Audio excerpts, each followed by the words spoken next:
Introduction. Students, do you know what integers are? A whole number that can be positive, negative or zero. Correct. And what are whole numbers? The set of numbers that include 0 plus the set of natural numbers. Good. Today we will learn about real numbers.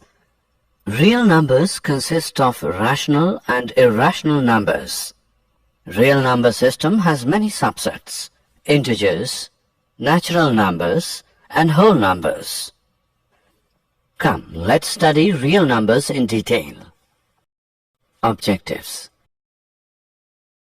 At the end of this lesson, you'll be able to explain Euclid's division lemma, explain the fundamental theorem of arithmetic, solve questions by using prime factorization method. Euclid's division lemma.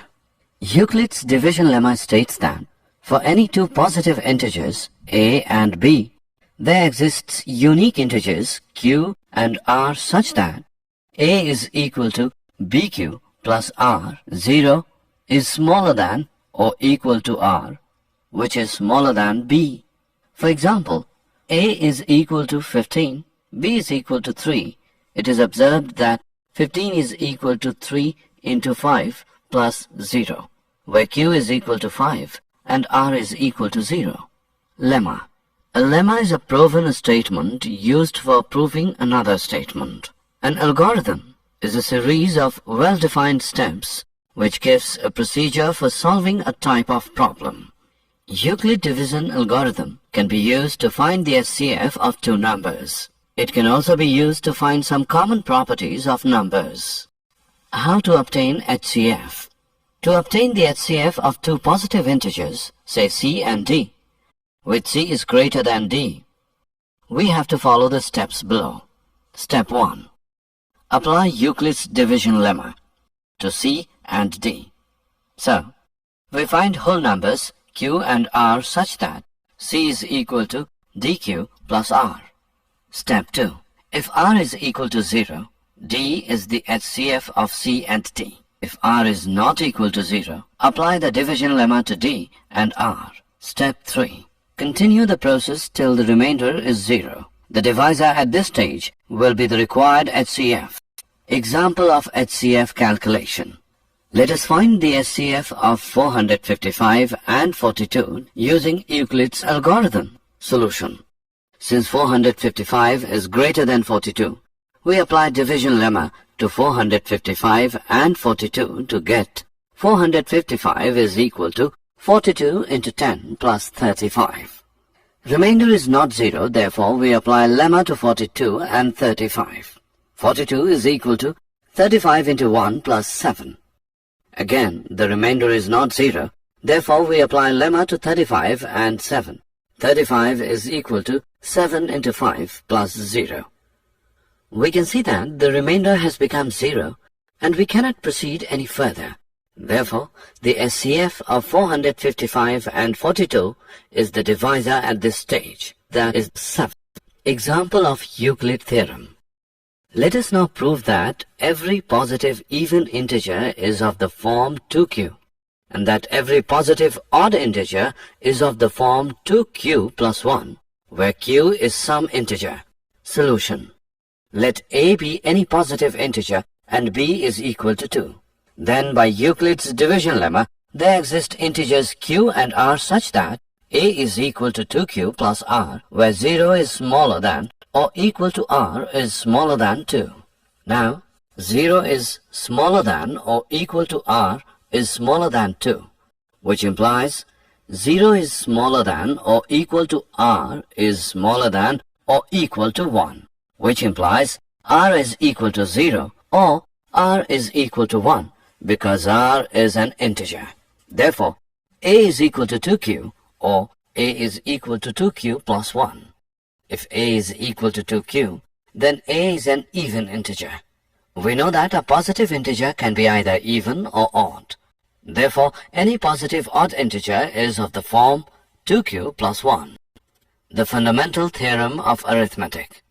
The basic idea is that any integer above 1 is either a prime number or can be made by multiplying prime numbers together like this. Let us start with the definition. Any integer greater than 1 is either a prime number or can be written as a unique product of prime numbers, ignoring the order. Look at these numbers. Relationship between LCM and HCF.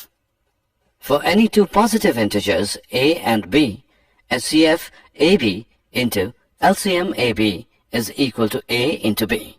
Example: if a is equal to 3 and b is equal to 6, HCF 36 into LCM 36 is equal to 3 into 6 equals 18.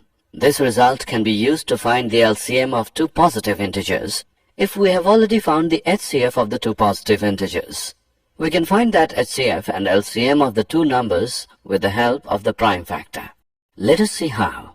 Find the LCM and HCF of 510 and 276. 510 is equal to 2 into 3 into 5 into 17. 276 is equal to 2 into 2 into 3 into 23. The common factors of 510 and 276 are 2 and 3. Thus, the HCF is equal to 2 into 3. For finding LCM, write common factors once, and then write remaining prime factors of each number. Then multiply all these, and you will get LCM of the given number. 510 is equal to 2 into 3 into 5 into 17. 276 is equal to 2 into 2 into 3 into 23.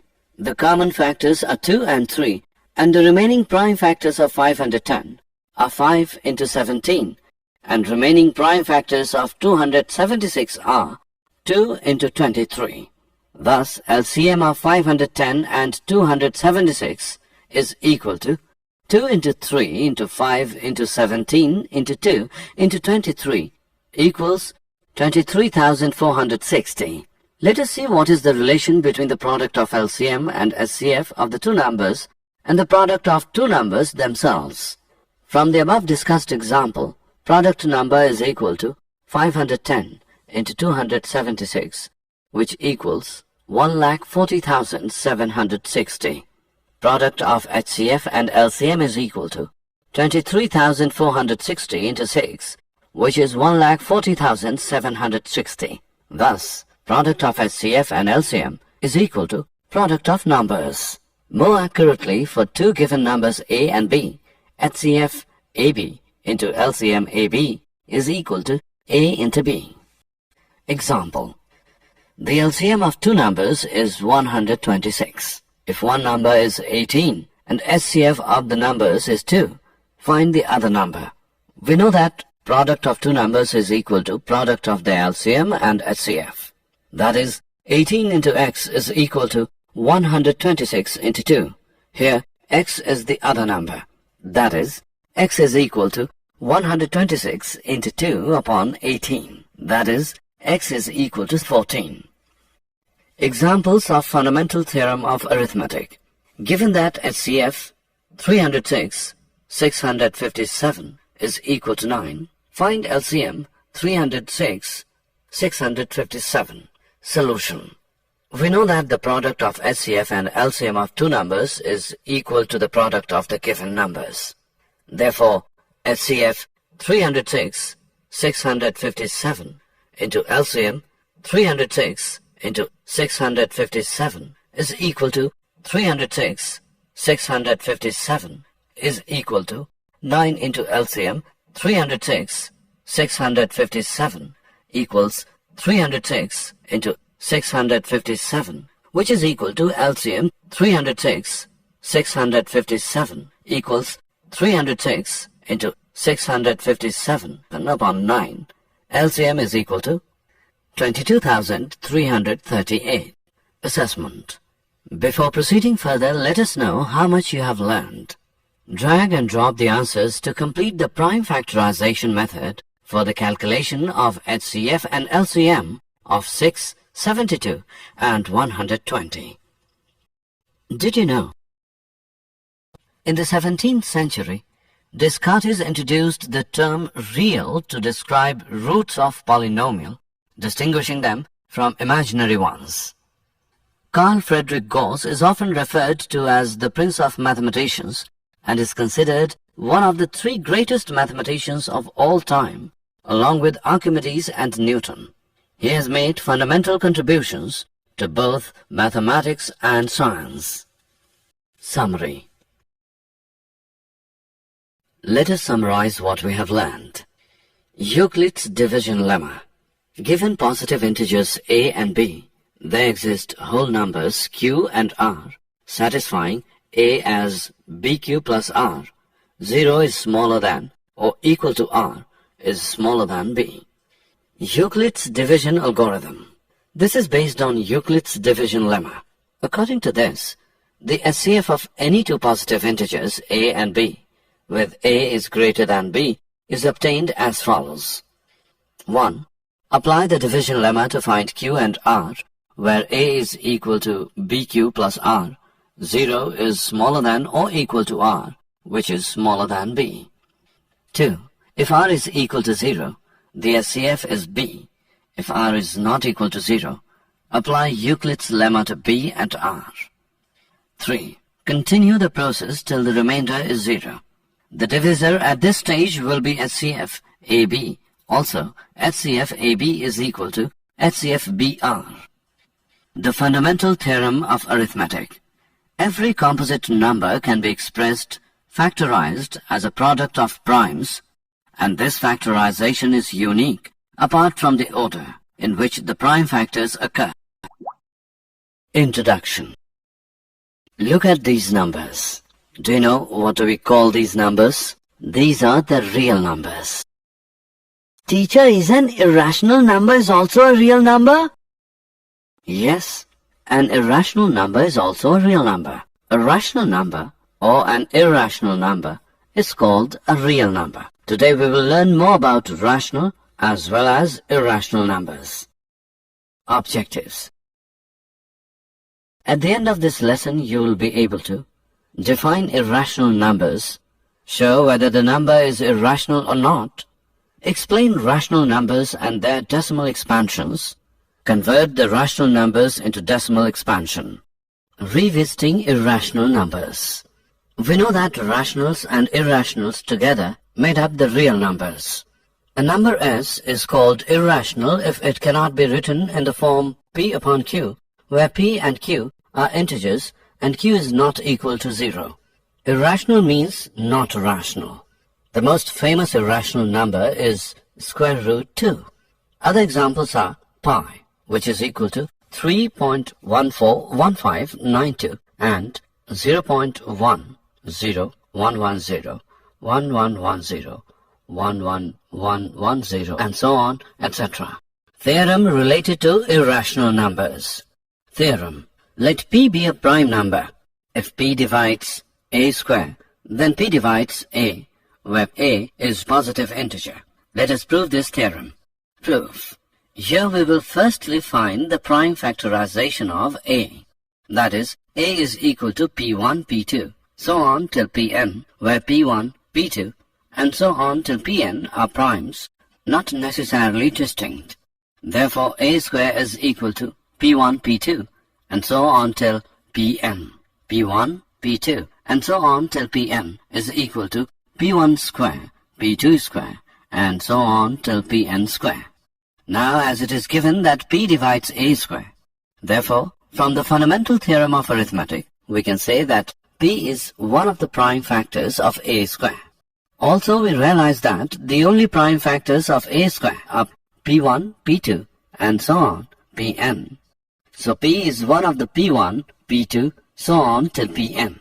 Now, since a is equal to P1, P2, so on till Pn, we can say that P divides a. Theorem. Let us now prove that square root 2 is irrational. Suppose square root 2 is rational. That means it can be written as the ratio of two integers p and q.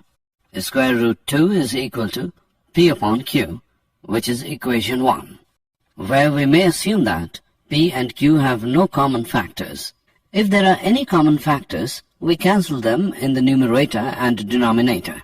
Squaring in 1 on both sides gives 2 is equal to p square upon q square, equation 2, which implies p square is equal to 2q square, equation 3. Thus p square is even. The only way this can be true is that p itself is even. But then p square is actually divisible by 4, hence q is square, and therefore q must be even. So p and q are both even, which is a contradiction to our assumption that they have no common factors. The square root of 2 cannot be rational. Example. Let us solve an example now. Prove that 1 upon square root 2 is irrational. Prove. Let us assume to the contrary that 1 upon square root 2 is rational. That is, we can find coprime a and b where b is not equal to 0 such that 1 upon square root 2 is equal to a upon b. Therefore, b upon a is equal to square root 2 or square root 2 is equal to b upon a. Since a, b are integers, we get b upon a is rational and so square root 2 is rational. But this contradicts the fact that square root 2 is irrational. This contradiction has arisen because our incorrect assumption that square root 2 is rational. Example. Prove that 7 square root 5 is irrational. Let us assume to the contrary that 7 square root 5 is rational. That is, we can find coprime a and b where b is not equal to 0 such that 7 square root 5 is equal to a upon b. Therefore, a upon b upon 7 is equal to square root 5 or square root 5 is equal to a upon b upon 7. Since a, b are integers, we get a upon b upon 7 is rational and so square root 5 is rational. But this contradicts the fact that square root 5 is irrational. This contradiction has arisen because of our incorrect assumption that 7 square root 5 is rational. Revisiting rational numbers and their decimal expansions. As you may remember from school, rational numbers have a terminating or eventually repeating periodic decimal expansion, whereas irrational numbers don't. So, for example, 0.123, 123, 123, 123, and so on, with 123 repeating forever is rational. In fact, it is equal to 41 upon 333. Whereas something like 0.1, 2, 3, 4, 5, 6, 7, 8, 9, 10, 11, 12, 13, 14, 15, and so on, which will never repeat, is irrational. Terminating decimal. If the number of digits after decimal is finite, is a terminating decimal. Example, 2.57, 3.1925, 0.333. Non-terminating decimal. If the numbers of digits after decimal are infinite, then it is a non-terminating decimal. Theorem related to rational numbers and their decimal expansions. Let x be a rational number whose decimal expansion terminates.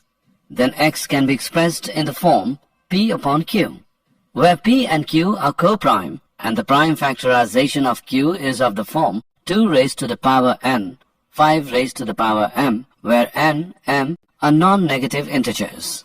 For example, 0.1837 can also be written as, we know that the rational number p upon q can be converted into decimal representation by using long division method by dividing p by q. Look at this example now. Here we can see that a rational number of the form p upon q, where q is of the form 2 raised to the power n, 5 raised to the power m, is converted to an equivalent rational number of the form a upon b, where b is a power of 10. The decimal expansion of such a rational number terminates. One more thing to note is that a terminating decimal can also be thought of as being followed by an infinite sequence of zeros. So in this sense, even terminating decimals are actually periodic. Theorem. Let x is equal to p upon q be a rational number such that the prime factorization of q is of the form 2 raised to the power n, 5 raised to the power m, where n, m are non-negative integers. Then x has a decimal expansion which terminates. Let us solve an example. Without actually performing the long division, state whether the following rational number will have a terminating decimal expansion or a non-terminating repeating decimal expansion. 13 upon 3125. We can write it as 13 upon 3125 is equal to 13 upon 5 raised to the power 5. Here q is 5 raised to the power 5, which is of the form 2 raised to the power n, 5 raised to the power m, n is equal to 0, m is equal to 5. So the rational number 13 upon 3125 has a terminating decimal expansion. Let x equals p upon q be a rational number such that the prime factorization of q is not of the form 2 raised to the power n, 5 raised to the power m, where n, m are non-negative integers. Then x has a decimal expansion which is non-terminating, repeating, recurring. Let us now write the decimal expansion of 17 upon 8. Similarly, decimal expansion of 15 upon 1600 is 0.009375. Did you know? The word algorithm comes from the name of the 9th century Persian mathematician Al-Khwarizmi.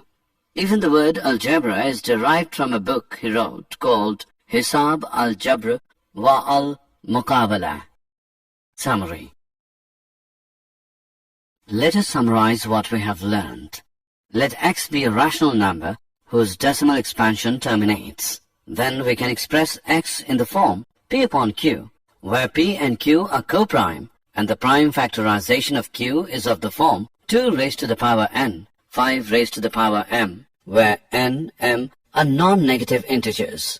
Let x is equal to p upon q be a rational number such that the prime factorization of q is of the form 2 raised to the power n, 5 raised to the power m, where n, m are non-negative integers. Then x has a decimal expansion which terminates. Let x equals p upon q be a rational number such that the prime factorization of q is not of the form 2 raised to the power n, 5 raised to the power m, where n, m are non-negative integers. Then x has a decimal expansion which is non-terminating.